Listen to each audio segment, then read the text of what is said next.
श्री हरि विष्णु, राधे राधे। आप सभी का मेरे चैनल में बहुत बहुत स्वागत है। आज हम आपके लिए शनिवार व्रत कथा लेकर आए हैं। कथा पूरी सुनिएगा और अच्छी लगे तो प्लीज़ लाइक, चैनल को सब्सक्राइब जरूर कीजिएगा।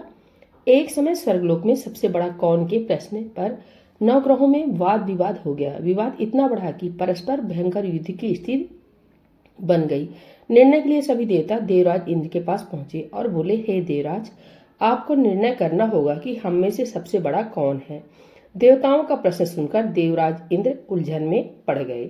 इंद्र बोले, मैं इस प्रश्न का उत्तर देने में असमर्थ हूँ। हम सभी पृथ्वी लोक में उज्जैनी नगरी में राजा विक्रमादित्य के पास चलते हैं। देवराज इंद्र सहित सभी ग्रह देवता उज्जैनी नगरी पहुंचे। महल में पहुंचकर जब देवताओं ने उनसे प्रश्न पूछा तो राजा विक्रमादित्य भी कुछ देर के लिए परेशान हो उठे। अचानक राजा विक्रमादित्य को एक उपाय सूझा और उन्होंने विभिन्न धातुओं स्वर्ण, रजत यानी चांदी, कांसा, ताम्र, सीसा, रांगा, जस्ता, अभ्रक व लोहे के 9 आसन बनवाए। धातुओं के गुणों के अनुसार सभी आसनों को एक दूसरे के पीछे रखवाकर उन्होंने देवताओं को अपने अपने सिंहासन पर बैठने को कहा। देवताओं के बैठने के बाद राजा विक्रमादित्य ने कहा, आपका निर्णय तो स्वयं हो गया। जो सबसे पहले सिंहासन पर विराजमान है वही सबसे बड़ा है। राजा विक्रमादित्य के निर्णय को सुनकर शनि देवता ने सबसे पीछे आसन पर बैठने के कारण अपने को छोटा जानकर क्रोधित होकर कहा, राजा विक्रमादित्य, तुमने मुझे सबसे पीछे बैठाकर मेरा अपमान किया है। शनि ने कहा, सूर्य एक राशि पर 1 महीने, चंद्रमा 2.25 दिन, मंगल 1.5 महीने, बुध और शुक्र 1 महीने, बृहस्पति 13 महीने रहते हैं, लेकिन मैं किसी राशि पर 7.5 वर्ष तक रहता हूँ। बड़े बड़े देवताओं को मैंने अपने प्रकोप से पीड़ित किया है। राम को 7.5 के कारण ही वन में जाकर रहना पड़ा और रावण को 7.5 के कारण ही युद्ध में मृत्यु का शिकार बनना पड़ा। इसके बाद अन्य ग्रहों के देवता तो प्रसन्नता के साथ चले गए, परंतु शनिदेव बड़े क्रोध के साथ वहां से विदा हुए। राजा विक्रमादित्य पहले की तरह ही न्याय करते रहे। उनके राज्य में सभी स्त्री पुरुष बहुत आनंद से जीवन यापन कर रहे थे। कुछ दिन ऐसे ही बीत गया। उधर शनि देवता अपने अपमान को नहीं भूले। विक्रमादित्य से बदला लेने के लिए एक दिन शनिदेव ने घोड़े के व्यापारी का रूप धारण किया और बहुत से घोड़ों के साथ उज्जैनी नगरी पहुंचे। राजा विक्रमादित्य ने राज्य में किसी घोड़े के व्यापारी के आने का समाचार सुना तो अपने अश्वपाल को कुछ घोड़े खरीदने के लिए भेजा। घोड़े बहुत कीमती थे। अश्वपाल ने जब वापस लौटकर इस संबंध में बताया तो राजा विक्रमादित्य ने स्वयं आकर एक सुंदर व शक्तिशाली घोड़े को पसंद किया। घोड़े की चाल देखने के लिए राजा उस घोड़े पर सवार हुए तो वह घोड़ा बिजली की गति से दौड़ पड़ा। तेजी से दौड़ता हुआ घोड़ा राजा को दूर एक जंगल में ले गया और फिर राजा को वहां गिराकर जंगल में कहीं गायब हो गया। राजा अपने नगर को लौटने के लिए जंगल में भटकने लगा, लेकिन उन्हें लौटने का कोई रास्ता नहीं मिला। राजा को भूख प्यास लगाई। बहुत घूमने पर उसे एक चरवाहा मिला। राजा ने उससे पानी मांगा। पानी पीकर राजा ने उस चरवाहे को अपनी अंगूठी दे दी। फिर उसे रास्ता पूछकर वह जंगल से निकलकर पास के नगर में पहुंचा। राजा ने एक सेठ की दुकान पर बैठकर कुछ देर आराम किया। उस सेठ ने राजा से बातचीत की तो राजा ने उसे बताया कि मैं उज्जैनी नगरी से आया हूँ। राजा के कुछ देर दुकान पर बैठने से सेठ जी की बहुत बिक्री हुई। सेठ ने राजा को बहुत भाग्यवान समझा और खुश होकर उसे अपने घर भोजन के लिए ले गया। सेठ के घर में सोने का एक हार खूंटी पर लटका हुआ था। राजा को उस कमरे में छोड़कर सेठ कुछ देर के लिए बाहर गया।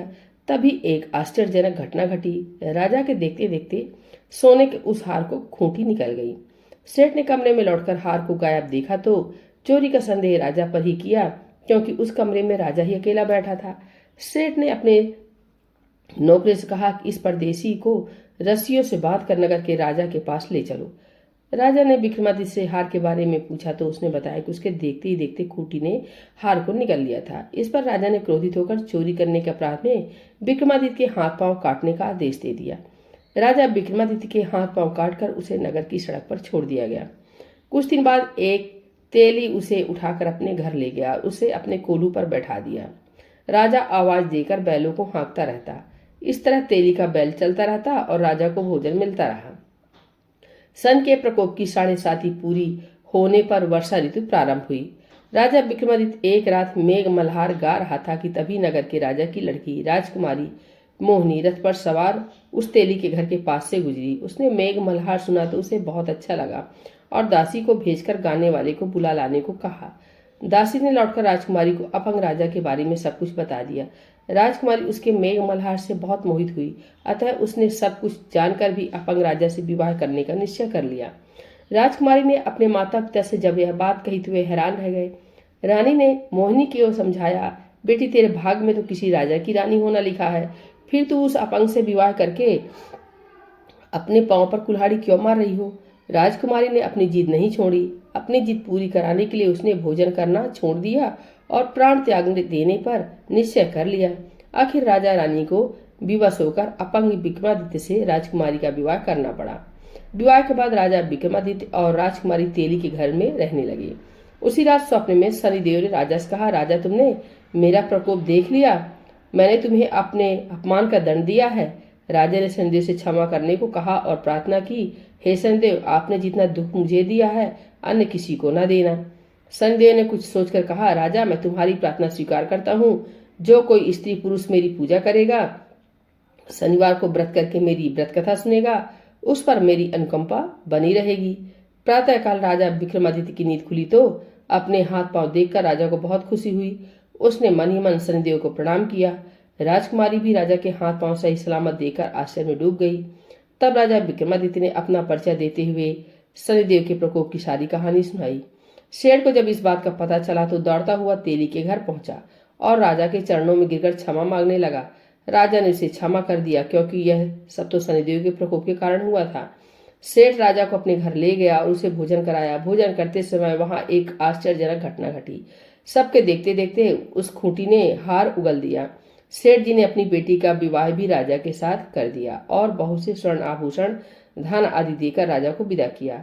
राजा विक्रमादित्य, राजकुमारी मोहिनी और सेठ की बेटी के साथ उज्जैनी पहुंचे तो नगरवासियों ने हर्ष से उनका स्वागत किया। अगले दिन राजा विक्रमादित्य ने पूरे राज्य में घोषणा कराई कि शनिदेव सब देवों में सर्वश्रेष्ठ है। प्रत्येक स्त्री पुरुष शनिवार को उनका व्रत करें और व्रत कथा अवश्य सुने। राजा विक्रमादित्य की घोषणा से शनिदेव बहुत प्रसन्न हुए। शनिवार का व्रत करने और व्रत कथा सुनने के कारण सभी लोगों की मनोकामनाएं शनिदेव की अनुकंपा से पूरी होने लगी। सभी लोग आनंद पूर्वक रहने लगे। बोलिए शनिदेव भगवान की जय। श्री हरि विष्णु की जय।